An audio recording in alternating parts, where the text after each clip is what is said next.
Steps to your right! Driver! Walk straight back! গেল 2 মাসে 2 বার হত্যা চেষ্টার শিকার হয়েছেন সাবেক মার্কিন প্রেসিডেন্ট ডোনাল্ড ট্রাম্প। স্থানীয় সময় সোমবার ফ্লোরিডার ওয়েস্ট পাম বিচের গল্ফ কোর্সে হত্যা চেষ্টার কিছুক্ষণের মধ্যে ঘটনাস্থলের 50 মাইল দূর থেকে আটক করা হয় হামলাকারী Ryan Wesley রুথকে।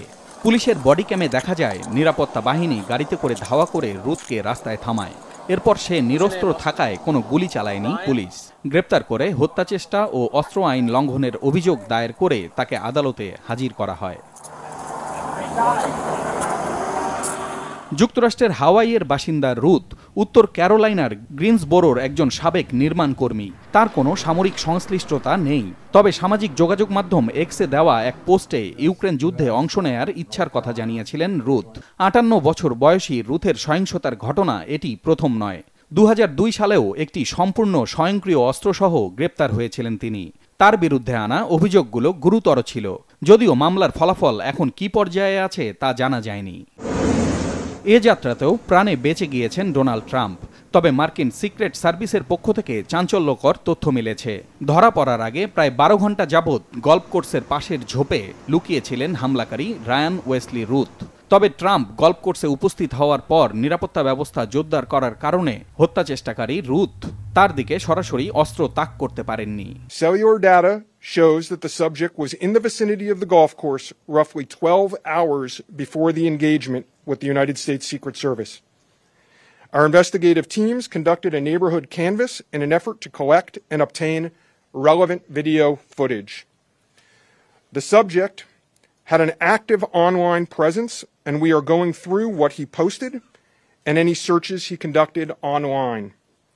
In addition, we're going through media reports and public statements he made that he wanted to recruit Afghan soldiers and others to fight for Ukraine.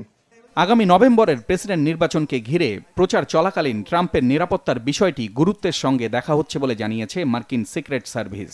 I've had a conversation with the former president. We've explained and we've worked with the campaign.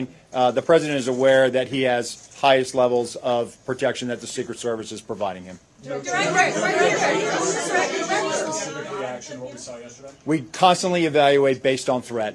And yesterday what we show is that our agents and our protective methodologies, and there's a lot of tactical assets in place, things that have been put in place as a result of what happened 60 days ago, those elements are working, and that demonstrates the redundancies that we have.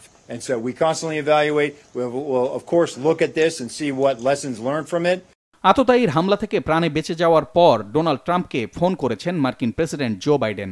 White House জানিয়েছে বেশ কিছুক্ষণ কথা হয়েছে দুজনের মধ্যে। Trump নিরাপদে থাকায় এ সময় স্বস্তি প্রকাশ করেন বাইডেন। ফোন কলের জন্য প্রেসিডেন্টকে ধন্যবাদ জানান রিপাবলিকান নেতা ট্রাম্প। এর আগে গেল জুলাই মাসের মাঝামাঝি অল্পের জন্য প্রাণে বাঁচলেও আততায়ীর গুলি এড়াতে পারেননি ট্রাম্প। মাথা লক্ষ্য করে ছোড়া গুলিটি কানের উপরিভাগ ছিদ্র করে বেরিয়ে গিয়েছিল। পেনসিলভানিয়ায় নির্বাচনী সমাবেশে 20 বছর বয়সী হামলাকারী স্নাইপার হামলায় নিহত হয় ঘটনাস্থলেই। পলাশ রঞ্জন রায়, মাছরাঙা নিউজ ডেস্ক।